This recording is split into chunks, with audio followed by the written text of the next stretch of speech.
So welcome to part 4. The thing that I didn't understand, and that's why I called in some help. I didn't understand that the moment the attacks get worse and the attacks are like full force from every angle and you feel like you're in danger, is because what you have been doing has been working. So it will just try and control you with fear, thinking that, okay, listen, it can't kill you. Okay, so don't go into that lie, because I unfortunately took the bait on that lie. It can't kill you, but it will make you feel like it, and it will make you feel like your life is becoming a living hell because you had the audacity to come after it. Okay, so that is a lie from the pit of hell. So the moment the attacks become worse, the moment it becomes more intense, do what you've been doing, but amp it up now. Go into 2.0, 3.0, 4.0, you know.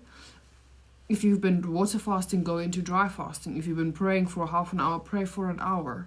But Mr. Harrington will give you the specific instructions on that. But that's where I made the mistake. So I literally, I felt like, okay, no, wait, I should back off. Nevertheless, I was fortunate enough to call in help from someone that prayed with me that same evening. And the reason why I want to mention this is because what Mr. Harrington tells you to do will work. And it will absolutely work. But of course, I need to be 100% honest about how my story ended. Someone else prayed for me that evening and told me what to do. And then I had a dream where that very same evening, where I saw the spirit dying, like literally. In fact, I pushed it off of a building because it came up to me in the dream and I could see that it looked like someone stabbed it in the face with a lot of knives, and it was so like skinny, and you know, it looked like it's been through hell and back. And it had the face of a celebrity, and it came up to me. I was standing at the top of a building. And it was like telling me that, yeah, you don't love me, you don't want to be with me, I'm going to kill myself if you refuse to be with me. And I was just thinking to myself, what are you on about? Because my spirit knew what this was. And I literally pushed it from the building. I pushed it off the building and it fell, I don't know, 30 stories, 50 stories. And it fell into like a palisade fence. And it was dead as dead can be.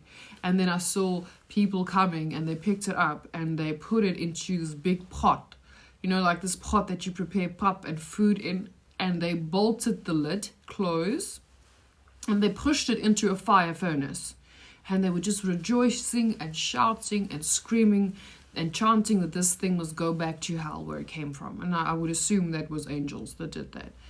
But it's like they were having this celebration.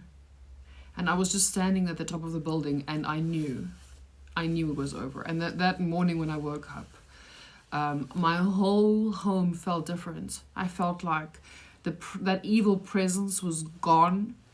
And me, myself, the way that I felt with the previous deliverances, now I felt that way, but I've been feeling that way. And it has been my reality for going on to 2 years now. 2 years.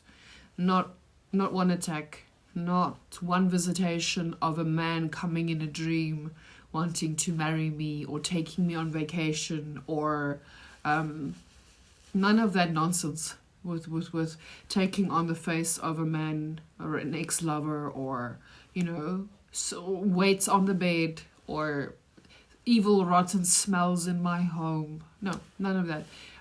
That spirit died. That spirit husband, late spirit husband, ex-spirit husband, died, and it went back to hell. And my life has been instantly changed. When I say instantly, I mean like within a few weeks. I got a very big promotion. My finances took off like incredibly. I have a brilliant job at this point. I have been having it for more than 2 years. My health made a 180 turn. I have been in healthy relationships. I just merely feel like it hasn't been, you know, God ordained, potentially, but it hasn't been the way that it was before, you know, where men would just ghost me or just like literally we would separate without warning or excuse. Now it's like, you know, there's healthy interest, and with God also has his timing with that, you know. I feel at this point I really need to be into my calling, and of course it is a big part of that is helping people with this, because I know what it feels like. I know how this can hurt. I know how embarrassed you feel. You don't know who to talk to. I understand nights crying on your bedroom floor until you pass out. I understand thinking that you're never gonna get married. I understand thinking that you might never have children because of this thing.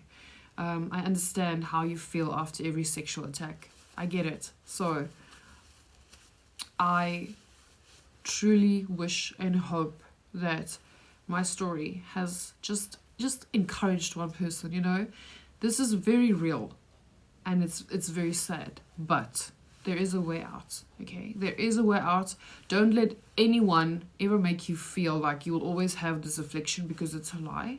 And don't let the enemy lie to you as well. Just don't. Just get it into your mind and your heart and your spirit that you will overcome. It's just that God has an appointed time. You know, from the moment I saw this thing physically and when it was killed was 3 years. So I'm sure it would have been sooner if I done differently, but I don't look at it like that. I look at it like, you know, God has his way, God has his timing, and if I can overcome, you can overcome, because I was that person that was so defeated, thinking like I will always have this affliction, thinking that my life will always be a mess, thinking that this thing is so high ranking, blah, blah, blah, blah, blah. No, it's not, okay? It just puffs itself up. It's not. All these chochaikis, demons, no, they're under Jesus's feet and they're under your feet. So I truly want to encourage you to watch Mr. Harrington's teaching, because that was the revelational knowledge for me. That was the 6 videos that changed my life, amongst many other, but in the specific area of my life. So follow his guidance, his tips, his everything, and you will have success. Don't be scared, don't be afraid, don't make the mistake I made, getting scared in the moment where this thing comes for you. No, you go for it. You pull out those guns and you kill that thing, okay, like spiritually. But I mean, no, I really hope that you guys will just get that little bit of, you know, you can do it. You will be okay. Feel encouraged. Please feel encouraged. You don't have to sit there and be like defeated, okay? Just get up, take the time to watch those videos and do what he says, and commit. If you will just commit to fasting and praying those prayer points, you will see that spirit falling over and dying. But it will change your life. And yes, I love you guys so much. You know, people, I know how it feels. Just please don't give up, okay? Don't succumb to the fear, okay? So I hope you guys are blessed, and I see once again my time is running out. But if you have any comments, any questions, feel free to leave it in the comment section and I will reply to you guys. So have a good evening and take care.